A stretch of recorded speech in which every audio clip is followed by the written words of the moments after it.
और चलिए सीधे आपको लखनऊ लिए चलते हैं, जहां पर भारतीय जनता पार्टी की प्रदेश कार्य समिति की बैठक चल रही है, जहां सीएम योगी मौजूद हैं।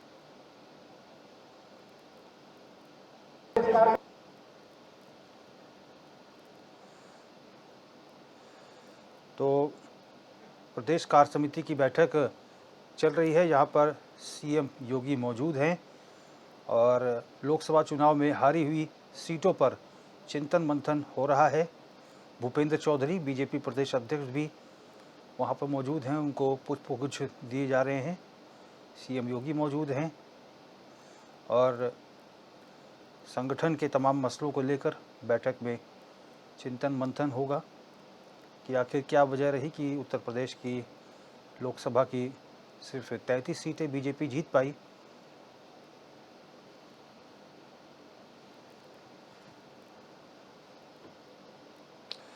और बड़ी खबर आ रही है, उन्नाव पहुंचे परिवहन विभाग के उपायुक्त। आरटीओ एआरटीओ ने चलाया चेकिंग का अभियान। 10 वाहनों का चालान, 4 वाहनों को किया गया सीज, 4 बसों और 6 अन्य वाहनों का किया गया चालान। चालान के दौरान एक बस समेत 3 ट्रक भी सीज किए गए हैं। तो बड़ी खबर, वाहनों को सीज किया गया है।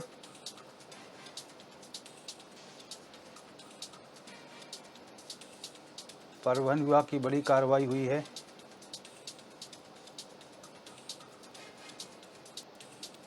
नियमों का पालन न करने वाले वाहनों को सीज किया गया है।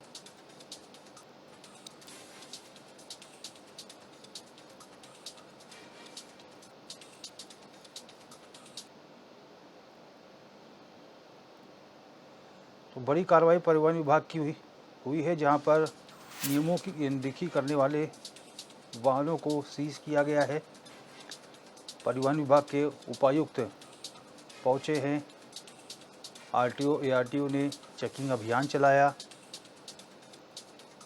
10 वाहनों के चालान किए गए हैं, 4 वाहनों को सीज किया गया है।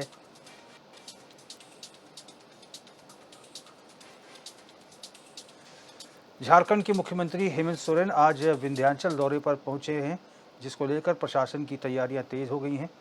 लेकिन सीएम के मंदिर जाने वाले मार्ग पर बने रेलवे अंडरपास के नीचे पानी भर जाने से प्रशासन की चिंता बढ़ गई है। युद्ध स्तर पर पटेंगरा नाला रेलवे अंडरपास में जमे हुए पानी को निकलवाया जा रहा है। वहीं एडीएम, एडिशनल एसपी, क्षेत्राधिकारी समेत नगर पालिका ईओ मौके पर डटे हुए हैं।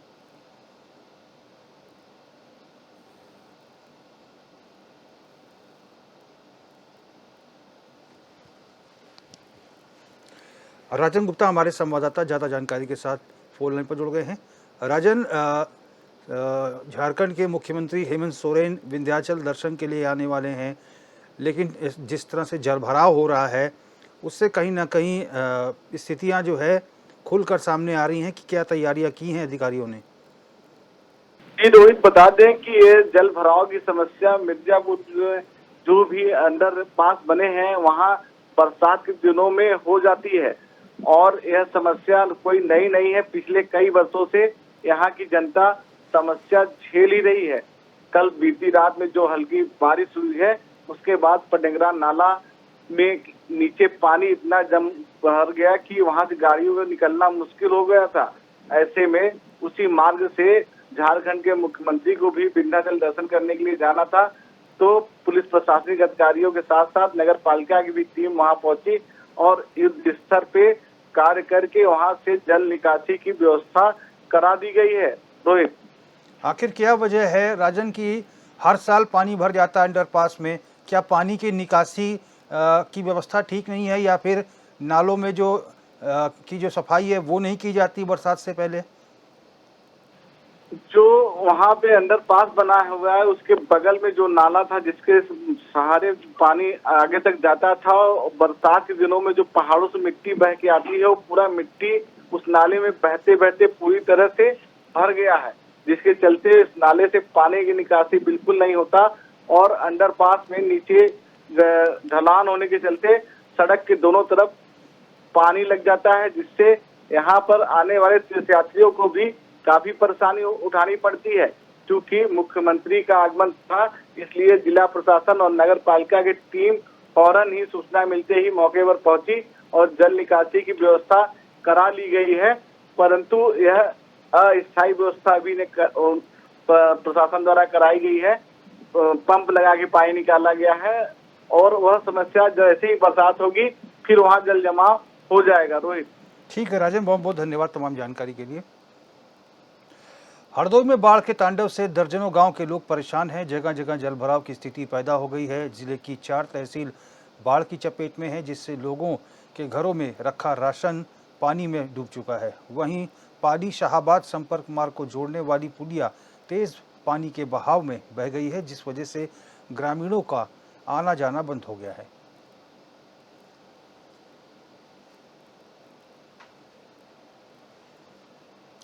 और हमारे संवाददाता दुर्गेश शर्मा जानकारी के साथ फोन लाइन पर जुड़ गए हैं। दुर्गेश, बाढ़ से 4 तहसीलें प्रभावित हुई हैं, क्या स्थिति है इस समय? जी बिल्कुल रोहित जी, आपको बता दें हरदोई में ये जो गर्रा नदी है, इसका 16 साल के बाद में ऐसा तांडव देखने को मिला है। जो 4 तहसीलें हैं जिनके दर्जनों गांव प्रभावित हो चुके हैं और अभी सुबह जो पाली और शाहाबाद संपर्क मार्ग की एक पुलिया है जो भी तेज बहाव में कट गई है, जिससे लोगों का आपस में आना जाना बंद हो गया है। कहीं न कहीं जो है बाढ़ बुरी तरीके से तांडव मचाया है। आसपास के लोगों का जीना दुश्वार है। हालांकि प्रशासन पूरी कोशिश कर रहा है कि लोगों को किसी तरीके की कोई परेशानी ना हो। जिला स्तर पर कंट्रोल रूम बनाया गया है। लगातार जिलाधिकारी और अपर जिलाधिकारी और जितने भी अधिकारी हैं क्षेत्र में जो है, जैसा कि सीएम का आदेश है, लगातार जो है लोगों से संपर्क में है। किसी तरीके की कोई अभी तक जनहानि नहीं हुई है, लेकिन कहीं न कहीं जो बाढ़ का पानी है वो बढ़ता। अभी बिल्कुल 1 घंटा के पहले की आपको बात बता दें, जो विद्युत केंद्र है उसमें भी पानी पहुंच चुका है, जिससे लगभग 82,000 जो विद्युत कनेक्शन धारक हैं उनको कहीं न कहीं सप्लाई बंद हो चुकी है। बाढ़ के प्रकोप से वो भी बिना बिजली के रहना पड़ेगा। जी दुर्गेश, ये जो पुलिया है, जो तस्वीरें आपने भेजी उसमें जल स्तर इतना बढ़ा हुआ है कि रोड टूट गई है और बिल्कुल उसके नीचे से पानी बह रहा है। जी रोहित, ये आपको बता दें कि जल का प्रभाव इतना तेज है कि वो जिधर मुड़ जाता है उधर पूरा कटान करते हुए चला जाता है। चाहे पुलिया हो, चाहे रोड हो, चाहे किसी का मकान हो, कुछ भी हो, वो सब बिल्कुल इतना तेज बहाव है। क्योंकि पहाड़ों से पानी आता है और इसमें ये गर्रा नदी है, इसमें बहाव इतना तेज होता है। हरदोई में गर्रा है, रामगंगा है, गंगा नदी है। ये सब नदियां इस समय भयंकर तरीके से अपने बहाव पे चल रही हैं और इनका जलस्तर काफी ज्यादा बढ़ा हुआ है। जी दुर्गेश, ऐसे में तो जो 4 तहसीलें प्रभावित हुई हैं, रसद, खारा पानी ये कैसे पहुंचेगा? जबकि ये मुख्य मार्ग लग रहा है ये टूट गया है। कोई बीमार हो गया तो उसको कैसे ले जाया जाएगा? इस पर कुछ अधिकारियों ने कुछ योजना बनाई है? जी बिल्कुल, आपको बता दें कि जैसा कि जिलाधिकारी महोदय ने कंट्रोल रूम बनाया हुआ है और लगातार एसडीएम और तहसीलदार और जितनी भी टीमें हैं सारी टीमों को एक्टिव कर दिया गया। 24 आवर्स की सभी कर्मचारियों की ड्यूटी लगा दी गई है। कहीं न कहीं कोई भी किसी तरीके की अगर सूचना मिलती है तो उस पर तुरंत जो है कार्रवाई की जाए। लेकिन इतने ज्यादा बाढ़ का प्रकोप है, सभी को सुविधाएं मिलना तो संभव नहीं है, लेकिन हाँ कोशिश ये की जा रही है कि ज्यादा से ज्यादा लोगों को सुविधाएं हो सकें और किसी तरीके की कोई जनहानि ना हो। जैसा कि मुख्यमंत्री योगी जी का आदेश है कि हम हर संभव हर नागरिक की मदद करेंगे, उसी क्रम में जिला प्रशासन लगा हुआ है। जी दुर्गेश, ये भी बताया जा रहा है कि घरों में पानी घुस गया है, खाने पीने की चीजें भी पानी में डूब गई हैं। ये सिर्फ गांव की स्थिति है कि शहरों में भी यही हालात हैं? जी बिल्कुल, बता दें ये जो है गांव की स्थिति है कि गांव जो है निचले सब है, जो नदी के किनारे के गांव हैं उनमें ये हालात हैं। जो उनका जो मजदूर हैं जो अपना थोड़ा सा राशन पानी अपना रखते हैं वो सब बिल्कुल डूब चुका है, बेकार हो चुका है और वो कहीं न कहीं जो है इससे उनको बहुत ज्यादा हानि हुई है। और अब तो बाढ़ के बाद ही उनकी परेशानियां का दर्द देखने को मिलेगा। फिलहाल अभी बयां नहीं किया जा सकता किस तरीके से छोटे छोटे बच्चे जो हैं वो अपने घर से बेघर हो रहे हैं, क्योंकि घरों में पानी भर चुका है। और ऐसा न हो कि कहीं महामारी या किसी तरीके से कोई, क्योंकि जानवर वगैरह जो है बहुत ज्यादा वहां पर जो है भीग रहे हैं, कोई न कोई जानवर अगर कहीं मरता है, उसके अगर कोई भी बीमारी उत्पन्न होती है तो प्रभावित हो सकते हैं लोग। लेकिन अभी तक तो कोई जनहानि नहीं हुई है। जी दुर्गेश, किसानों को कितना नुकसान हुआ है?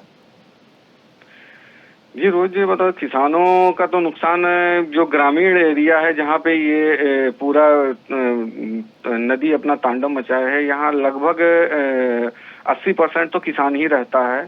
और किसानों का नुकसान जो खेत वगैरह हैं, जो इस समय जो धान की फसल है रोपी जाती है, वो कहीं ना कहीं बाढ़ की वजह से पूरा तांडव हो चुका है। सारे खेत पूरे भरे हुए हैं, फसल वगैरह नहीं लग पा रही है। किसानों का तो बहुत ज्यादा हाल बेहाल है। जी कुछ किसानों को कुछ मुआवजे की बात आ रही है?